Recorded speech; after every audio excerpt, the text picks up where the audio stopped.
Hey, look at me. I am still basking in the glow of the Detroit upset over Kansas City. I know that upsets so many of you because people, especially close to me at home, feel an affinity for Andy Reid and maybe less to the extent, but Patrick Mahomes is such a good guy. But yeah, I had Detroit.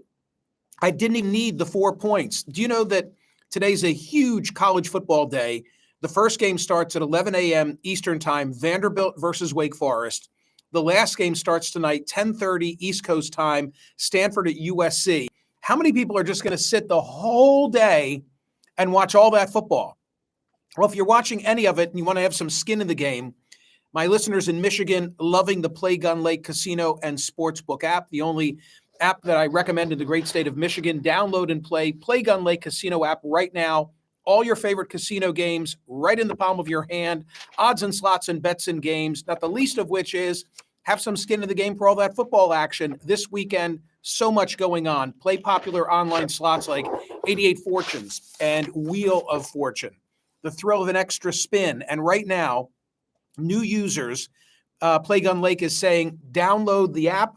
You get up to $1,000 casino bonus back if you're down in the first 24 hours. New users only. Casino bonus has to be wagered. Terms and conditions apply. See the website, playgunlake.com for details. Have to be 21 and in Michigan.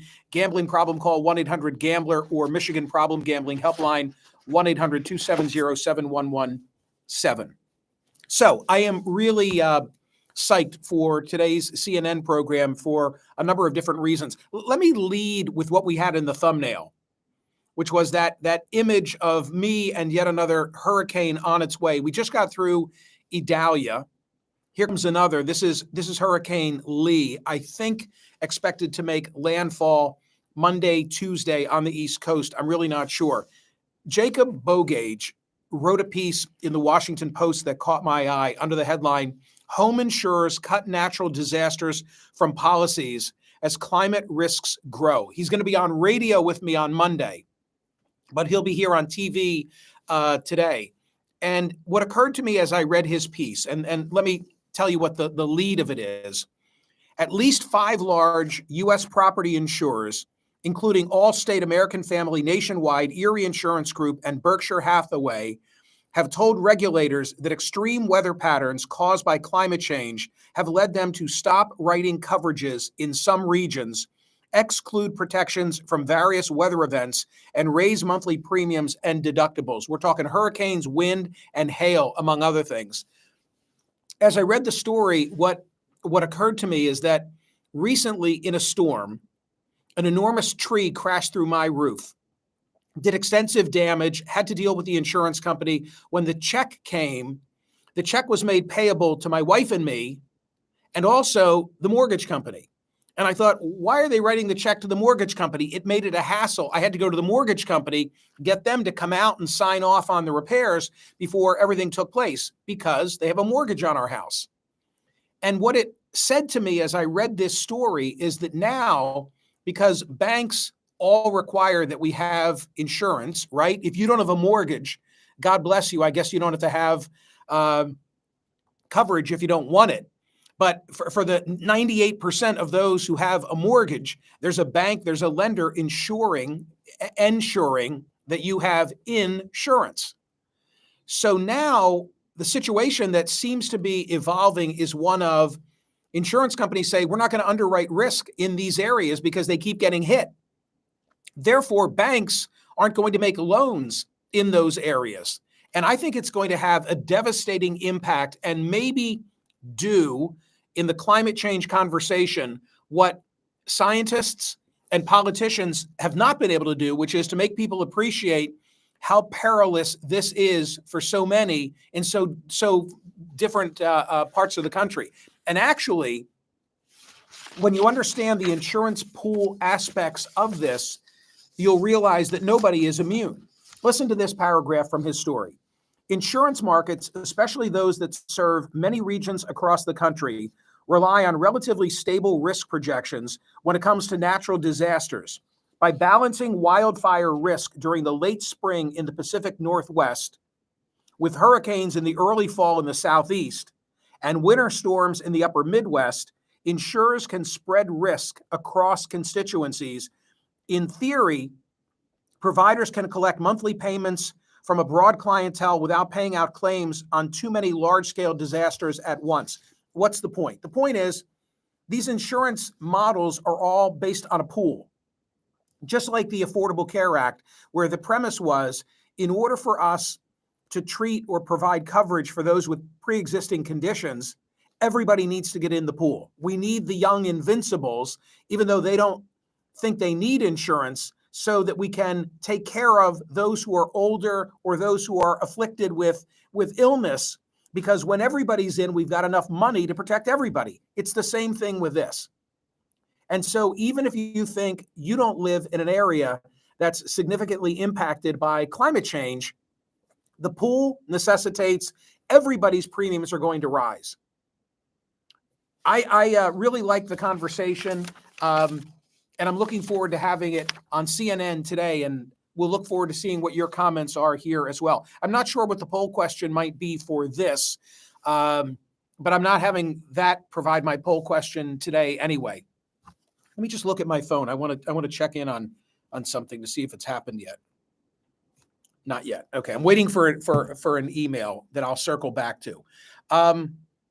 Before I speak more specifically about CNN and the program today, I want to mention something else. My friend Shane Inspector, the law professor, the trial lawyer, the son of United States Senator Arlen Specter, close friend of Joe Biden, the essay that we published yesterday at Smerconish.com has gotten enormous reaction under the headline, Joe Biden Needs Opponents. And Shannon began his piece by saying, I love Joe Biden. He and my dad were very close friends. On October 14, 2012, then Vice President Biden abandoned the campaign trail to eulogize my father. And he goes on and talks about the warm relationship that his father had with Biden, how he has been supportive of Biden, how he thinks Biden has been a very good president, but that, these are my words, not his, that too many Democrats and Democratic leaders have their head in the sand and are unwilling to have a candid conversation about the impact of Joe's age and how what's most needed for the Democratic Party in the country is that there be a competitive process and that he not be the anointed one, and that Gavin Newsom and others get in and challenge him and make him fight for the nomination to prove he's got the wherewithal to be on that stage and go toe-to-toe with Donald Trump. It's a really good piece. I encourage you to read it. Still posted at Smerconish.com on the website under exclusive content. Something else. Last Saturday on CNN, I had Dr. Anthony Fauci. And you know that interview that I did with Dr. Fauci, I don't know, viral might be an overstatement, but it provided great fodder for a lot of media outlets for days thereafter, especially on the right. The gist of it was that I was talking with him about the Cochrane study, which is a peer-reviewed study, an assessment of 78 analyses or reviews of the efficacy of masks. And the lead author of the Cochrane report says the takeaway is that masks don't work. His name is Tom Jefferson, Dr. Tom Jefferson. He was a guest on my program on radio this week. And that statement of his, Dr. Jefferson, is seemingly at odds with the conclusion of the report itself, which said, there is uncertainty about the effects of face masks. We are uncertain whether wearing masks or N95 P2 respirators helps to slow the spread of respiratory viruses based on the studies we assessed. So he's kind of emphatic in saying that masks don't work, but the study doesn't make it that clear. Therein lies the room for interpretation. He will be my guest. Dr. Jefferson, is going to be my guest on CNN today to keep that conversation going. I'm looking forward to that. So climate conversation as it relates to insurance, discussion about the Cochrane report pertaining to COVID masking. I have the homeowner from the Philly burbs who a week ago Friday, close to midnight, in bed with his wife, kids down the hall, hears something downstairs, goes and flicks the light switch. There is someone downstairs. They flick a light switch. There's this odd form of communication. He then sees the guy leave his house carrying some of that which was in his refrigerator, and he believes that it's the man, the murderer, still on the lam, and today is day 10 of that search. He'll be my guest. I've buried the lead. I'm going to open the program today by talking about how Donald Trump has benefited from each of these 4 indictments. I have all that data. I've been through it before. Quick recap. Now, here comes legal challenge number 5. Legal challenge number 5 is in Colorado. It's premised on the 14th Amendment, Section 3, that he engaged in insurrection. A liberal group has filed to remove Donald Trump from the primary ballot in Colorado. It's the first of what I think will be a series of 14th Amendment changes. Now, here's something that's interesting. Brad Raffensperger, as in the perfect phone call, find me 11,000 votes, Brad Raffensperger, no friend of the president.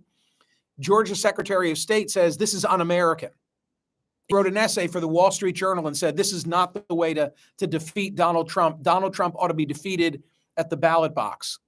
Well, the Colorado Secretary of State is the one who's now on the front line of this, and she too will be my guest on CNN today. I say she too, meaning in addition to the others, not in addition to Brad Raffensperger. One more look at my phone, just to see if something has come in, and it has not. Okay, so that's a lot, right? A lot of stuff going on. I'm not sure he said masks don't work.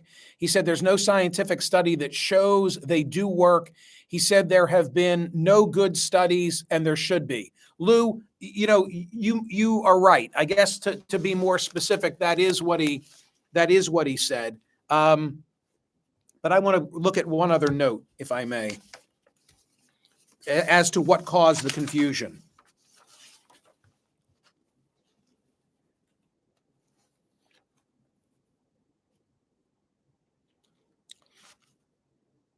The confusion, I think, was caused by the interview that was initially done by my soon-to-be guest on CNN with a journalist and then reported on by Brett Stevens, which made it seem, and this is why he's on today.